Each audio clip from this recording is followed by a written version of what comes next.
Welcome to the deep dive. Today, we're going deep into RxJS territory. Oh, yeah. Specifically, some of its more advanced operators. Nice. Now, I know RxJS can seem a bit intimidating at first, Oh, for sure. but trust me, it's incredibly powerful and, dare I say, even fun Yeah. once you get the hang of it. Yeah, definitely. We've got a stack of articles and a reference guide here, all focused on making these operators less mysterious. Right. And more like tools you can actually use Yeah, in your projects. That's the goal. Yeah. We're not just going to explain what these operators do. We're going to uncover those subtle nuances, Right. the gotchas, the Yeah. real-world scenarios where each one shines. Yeah. By the end of this, you'll have a whole new arsenal of RxJS techniques at your fingertips. I like that. Yeah. A whole new arsenal. That's right. Okay, let's unpack our first pair of operators. Take one and first. Okay, great. Now, you've probably encountered these before. I would imagine so, yeah. They both seem to do the same thing. Right. Grab the first emission from an observable Yeah. and then cancel the subscription. Right. Both can help you avoid memory leaks, Mm-hmm. but there's a quirky difference between them that might surprise you. Okay. It all comes down to how they handle silence, Okay. or more specifically, the MTY observable. I see. You've probably used MPY to gracefully handle errors. Right. It's like saying, nothing to report here, move along. Yep. But first, Yeah. doesn't like being ignored. Okay. If it encounters MTY, it throws a tantrum, an empty error, to be precise. Gotcha. It's almost as if it's saying, hey, I expected a value and you gave me nothing. Right. Whereas take one Yeah. is much more laid back. Okay. It doesn't throw an error, it just doesn't emit anything. Right. It's like it shrugs and says, all right, no problem, moving on. Okay. So which approach is better? Yeah, that's a good question. Well, it depends. Yeah. Do you want stricter error handling Right. or a more relaxed approach? If you're working in a system where errors need to be caught and handled explicitly, first might be the way to go. I see. But if you're okay with things failing silently, keeps things simpler. Right. So it's a trade-off. It is a trade-off. Yeah. And there's another option. Oh, okay. You could use the default of empty operator with first. Okay. If the source observable is an MPTY, you can provide a default value, and first will happily emit that instead of throwing an error. Okay. It's a nice compromise between strictness Yeah. and flexibility. So it's like giving first a consolation prize so it doesn't get upset. It is. It is. Okay, like that. Now, speaking of strict operators, All right. let's move on to find and single. Okay. Most of you are familiar with find. Yeah, probably. It searches through a stream of values Yep. to find the first one that matches a specific Right. single is similar, Okay. but it's much more demanding. Oh, how so? It insists that there be one Okay. and only one Okay. match in the entire string. If it finds more than one match or no matches at all, it throws an error. It throws an error. Okay. Think of it like a validation rule. Right. It expects a very specific outcome Yeah. and alerts you if anything deviates from that expectation. Okay, I see. So when would this strictness actually be useful? Yeah, in what scenario? Well, imagine you're building a user authentication system. Okay. When a user tries to create a new account, Right. you need to be absolutely certain that their chosen username isn't already taken. So that's a perfect scenario for single. That's a perfect scenario for single. You can use it to query your database for an account with the given username. Okay. If single returns a value, You know the username is already taken? you know the username is already taken. Okay. If it throws an error, You're good to go. you're good to go. Okay. So single Mm-hmm. acts like a built-in safeguard, Right. ensuring data integrity. I like it. The source material actually includes some code snippets showing how to use single with Catcher to handle potential errors gracefully. Oh, nice. We'll make sure to include those on our website for you to check out. Awesome. Yeah, it'd be great to see those. Now let's shift gears a bit and talk about a dynamic duo Right. that's essential for creating smooth Okay. and responsive User experience. user experiences, Gotcha. debounce time, and distinct until changed. Nah, the classics. The classics. Yes. These two are like the unsung heroes of user interface development, For sure. especially when you're dealing with real-time input like search fields Yep. or form validation. Exactly. Let's use an autocomplete search as an example. That's a good example. You're typing in a search term, Yeah. and with every keystroke, your app sends a request to the server to fetch suggestions. Right. Without any optimization, this could lead to a barrage of API calls. Yeah, just flooding the server. Flooding the server. potentially overloading your server and slowing down the user experience. Exactly, and nobody wants that. No one wants that. Especially the user. Right. Yeah. And that's where debounce time steps in. Yeah, right. Imagine it as a small pause, Okay. giving the user time to finish typing Right. before sending off that request. I see. If we set debounce time 500, for example, It'll wait half a second. it'll wait half a second after the last keystroke before proceeding. Okay, that makes sense. But what if the user hits backspace a few times?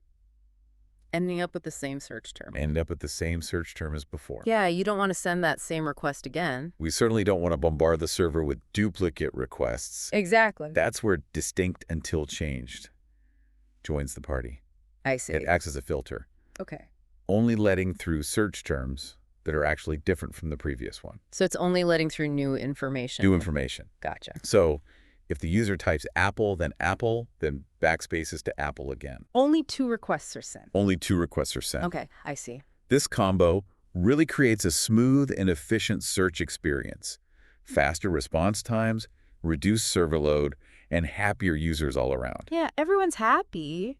Everyone's happy. The user, the server, the developers, everybody. Speaking of smooth experiences, Okay. let's talk about an operator All right. whose placement in your code can drastically affect how errors are handled.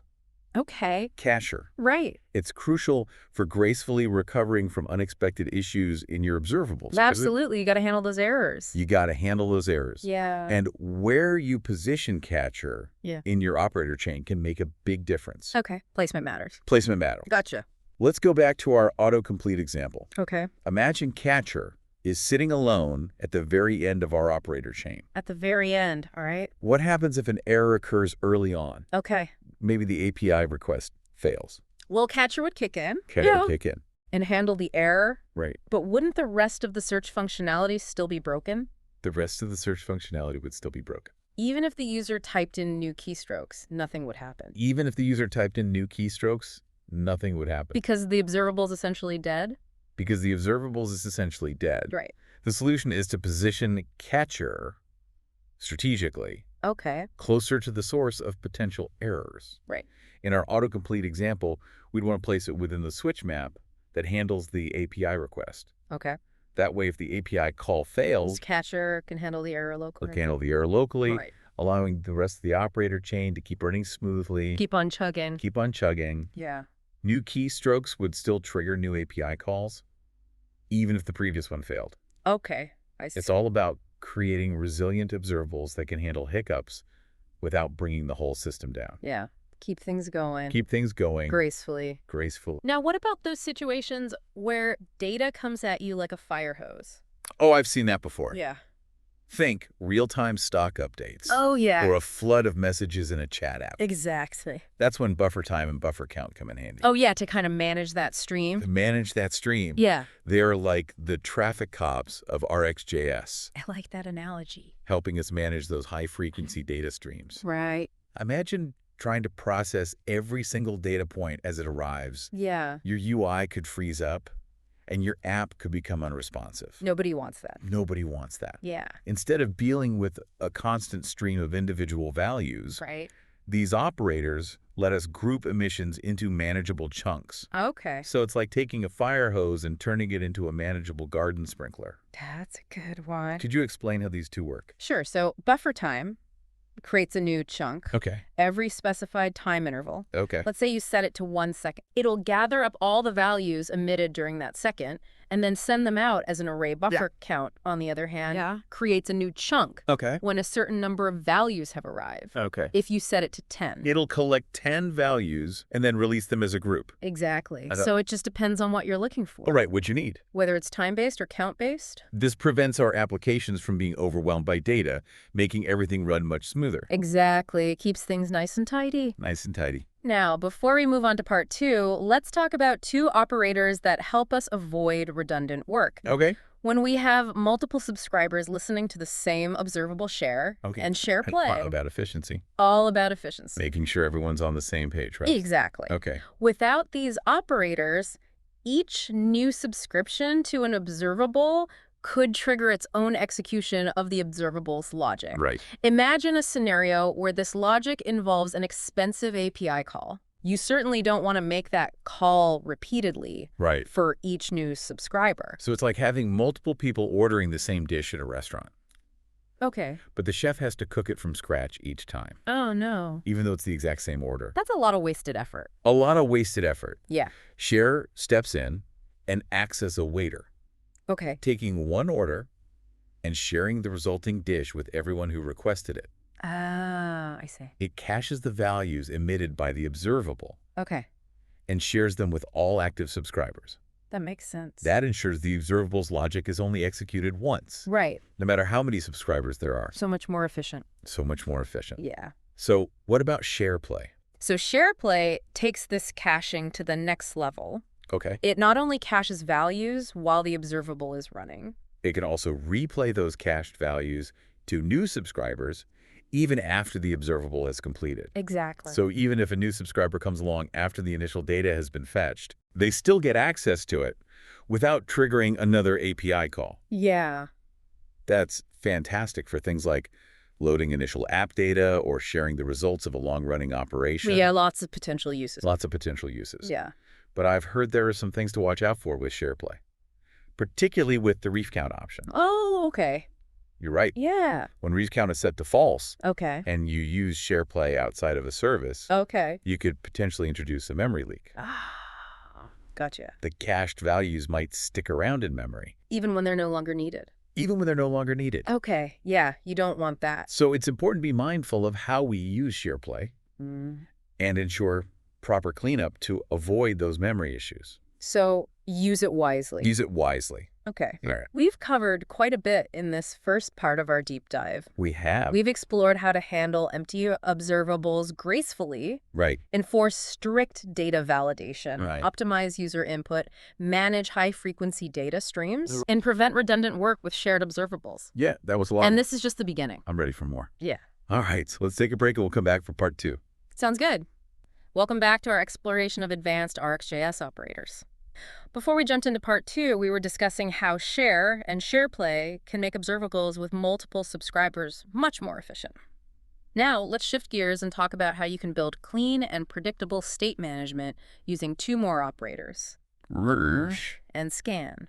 State management is a crucial aspect of modern web applications. Well, How do these 2 operators contribute to that?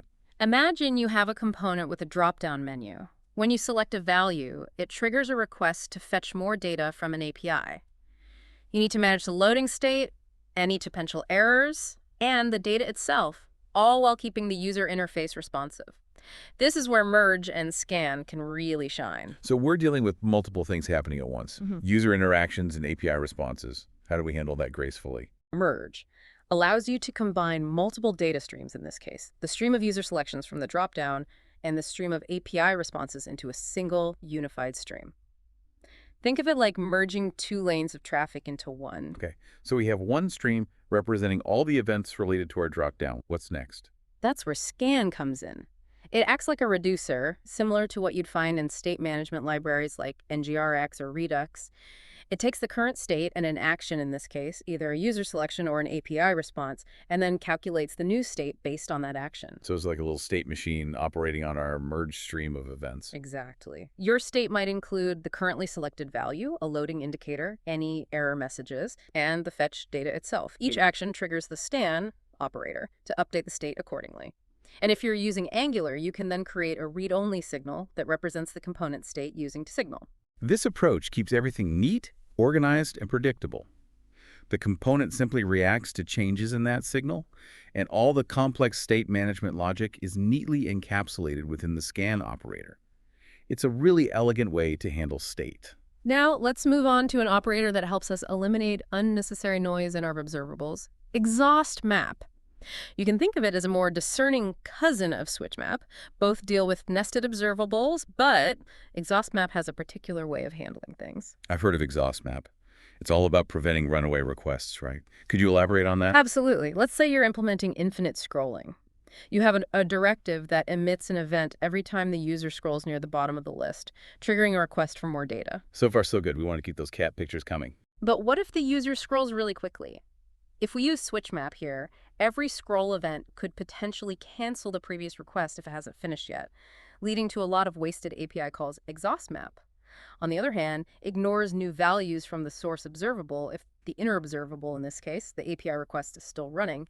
It ensures that only one request is active at a time, preventing unnecessary strain on the server. So if the user is frantically scrolling, exhaust map keeps things calm and efficient. Are there other scenarios where exhaust map might be a good choice? Certainly. Imagine you have a button that triggers a process that takes a few seconds to complete with exhaust map. Even if the user clicks the button multiple times in quick succession, only one process will be initiated. This prevents accidental duplicate actions and ensures a smoother user experience. It's all about creating a more robust and predictable application. Now let's shift our focus to expand, an operator that leverages the power of recursion. Recursion can be a bit mind-bending, but it's incredibly powerful when used correctly. Expand allows you to perform an action repeatedly until a certain condition is met. Let's go back to our infinite scrolling example, but with a twist. Imagine the backend API has a limit on how many items it returns per request, say 20 items. So we're limited to 20 cat pictures at a time. What do we do? Expand to the rescue. It allows us to overcome this limitation by making multiple requests sequentially, effectively fetching all the data we need. We provide a function to expand that determines when to stop the recursion. This function might check if the last API response contained fewer items than the limit, indicating we've reached the end of the data. So we're chaining together API calls, each one picking up where the previous one left off. This seems like a really flexible way to handle paginated data. Indeed.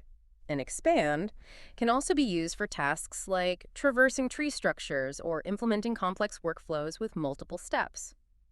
Now, how about we delve into UF, an operator that provides a clean way to choose between two different observables based on a condition. It's like a more readable ternary operator for observables. A conditional statement for observables, that's interesting. I'm sure our listeners can think of many cases where they've needed that kind of logic. Can you give us an example? Let's say you have a checkbox that determines which data source to use. Checking the box should load data from one API. Unchecking it should load data from another F. Makes this logic concise and straightforward. You provide the condition, whether the checkbox is checked, and two observables, one for each possible outcome. The if operator evaluates the condition and subscribes to only one of those observables based on the result. It's like a fork in the road for your observables. Yeah. So what's the catch? Well, there's a subtle detail to be aware of when you're working with if and promises. If both branches of your if statement return promises, both branches might be executed eagerly even before if has a chance to evaluate the condition. That sounds like we're back to the issue of eager execution we discussed earlier. Precisely. But don't worry, there's a simple fix for that. Defer, the champion of lazy loading. By wrapping each promise-returning branch with defer, we ensure that those promises are only executed when if makes its decision and subscribes to one of them. Defer delays the creation of an observable until someone actually subscribes to it, preventing those promises from jumping the gun. So defer acts like a safety net, ensuring that things happen in the right order. Now let's dive a bit deeper into defer. It's particularly useful when you're dealing with scenarios where you want to create observables on demand. What kind of scenarios are we talking about? Can you give us a real-world example? Let's revisit our checkbox example, but this time, imagine we're using a promise-based API to fetch the data. We don't want to make that API call until the user actually clicks the checkbox defer, allows us to rack that promise-based API call in a way that delays its execution until the observable is subscribed to. It's like having a light switch that only turns on the electricity when you flip it. Defer is all about optimizing your code and ensuring you're only doing work when it's absolutely necessary. It's a valuable tool for improving performance and responsiveness. We've covered some incredibly powerful techniques in this part of our RxJS deep dive. We've explored how to manage state with merge and scan, prevent runaway requests with exhaust map, leverage recursion with expand, and implement conditional logic with IVE and defer. But there's still more to uncover. In the final part of our deep dive, we'll venture off the beaten path and explore some lesser-known RxJS operators that can add even more finesse to your reactive programming toolkit. Stay with us. Welcome back to the deep dive. We're wrapping up our RxJS journey, exploring some of the lesser-known operators that can really level up your reactive programming game. We've talked about the workhorses, the everyday operators you'll use all the time. Now, Let's venture to some more specialized territory. Are you ready to uncover some hidden gems? Absolutely. We've got some fascinating operators lined up. Ones that might not be as famous as like map or filter, Right. but they can be incredibly powerful when applied in the right situations. These are the tools that can really make your RxJS code stand out. Okay, I'm intrigued. Let's start with our first hidden gem. What have you got for us? Let's talk about fork join and combine limit. They both deal with combining multiple observables, Okay. but they have different approaches, each suited for specific scenarios. Combining observables, we talked about merge earlier. How are these different? You're right, merge simply takes multiple observables and creates a single stream that emits all their values as they arrive. Think of it as a continuous flow of information from all sources fork join, and combine latest, on the other hand, are more about coordination and emitting a combined result based on specific conditions. Okay, so they're more strategic in how they handled the combined output. Could you break that down a bit further? Let's start with fork join. Imagine it as a relay race. You have multiple runners, each representing an observable, and they all need to complete their leg of the race before the team's final time is recorded fork join. Waits for all the observables to complete, and then emits an array containing the last emitted value from each one. So if you need to perform multiple independent operations and then gather the results once they're all finished, fork join is the perfect tool. Exactly. Think of fetching data from multiple APIs concurrently. You only want to proceed once all the data has arrived fork join. Handles that synchronization beautifully. Now, what about combine late? Combine latest is more like a live band. Each musician, representing an observable, contributes to the overall performance. It emits an array containing the latest values from all the observables whenever any of them emits a new value.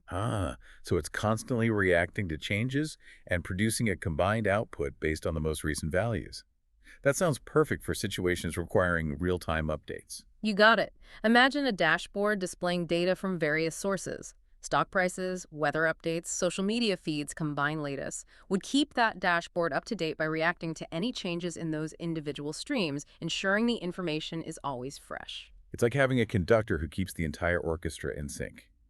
Now, are there any gotchas we should be aware of with these operators? One thing to remember with both fork join and combine latest is that if any of the input observables errors out or completes without emitting a value, the combined result will be affected. It's like one runner tripping in the relay race or a musician missing their cue in the band. So it's essential to make sure all the participating observables are playing their part correctly. Now, speaking of timing, let's move on to another pair of operators that often cause confusion: audit time and debounce time. They both sound like they deal with delays and timing. Can you shed some light on the subtle differences between them? Absolutely. We talked about debounce time earlier. Remember, it delays the emission of a value until a specified period of silence has passed. It's like waiting for the echo to fade away before speaking again. It's great for smoothing out user input or preventing redundant actions. Right, like waiting for the user to finish typing in a search field before sending the request to the server. Now, audit time is more about sampling. It emits the most recent value from the source observable at regular intervals, regardless of how many values were emitted during that time. Think of it as checking your mailbox once a day, even if the mail carrier delivers multiple letters throughout the day. So if I set audit time to 1 second, it'll peek at the source observable every second and emit whatever the latest value is at that moment. Precisely audit time is useful when you need periodic updates, but don't need to process every single emission from the source observable. It's all about finding the right balance between responsiveness and efficiency. Okay, I'm starting to see the distinction. Debounce time is reactive, responding to pauses, while audit time is more proactive, checking in at regular intervals. Now, I'm curious about an operator called pairwise. What makes it special? Pairwise is excellent for comparing consecutive values in an observable stream. Imagine you're tracking user navigation in your app. Pairwise allows you to see which routes a user visited in sequence. It emits an array containing the previous and current values whenever the source observable emits a new value. So if your user navigates from route A to route B and then to route C, pairwise would give us A, D, and then B, C. It's like having a trail of breadcrumbs showing the user's journey through the application. Exactly, and it's not limited to navigation. You can use it for comparing changes in form data, tracking the progress of an animation, or analyzing any sequence of events where understanding the transitions is crucial. It's like having a built-in time machine, allowing us to peek back at the previous state. Now, this next operator sounds quite intriguing. Race. Is it as competitive as it sounds? It definitely brings a sense of urgency to observables. Imagine you have multiple observables representing different data sources or operations race, subscribes to all of them, and emits values from the first one that emits, effectively canceling the subscriptions to the others. It's a race to see which observable can deliver first. So it's like having multiple horses in a race, and you're only interested in the winner. A great analogy. This is useful when you have multiple potential sources of data and want to use the quickest one.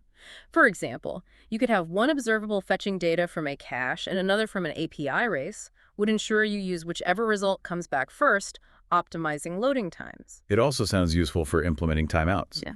You could have one observable representing a long-running operation and another representing a timer. If the timer wins the race, you know the operation is timed out. You've got it. Race.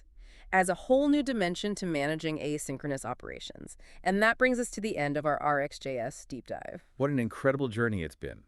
We started with the fundamentals of observables and operators, then explored a wide range of advanced operators, the workhorses, the specialized tools, and even some hidden gems. We've seen how RxJS can bring elegance, efficiency, and robustness to our code, helping us manage state, handle errors, optimize performance, and write cleaner, more declarative applications. I feel like I've gained a whole new level of understanding and appreciation for the power of reactive programming. And that's precisely what the deep dive is all about, giving you the knowledge and inspiration to explore, experiment, and build amazing things with RxJS. To our listeners, we encourage you to dive into the RxJS documentation, experiment with these operators, and discover the incredible things you can create with this powerful library. Remember, the world of reactive programming is constantly evolving, so keep learning, keep exploring, and keep pushing the boundaries of what's possible. Thank you for joining us on this deep dive into the fascinating world of RxJS. We'll be back soon with another episode, exploring a new frontier in the world of software development. Until then, happy coding.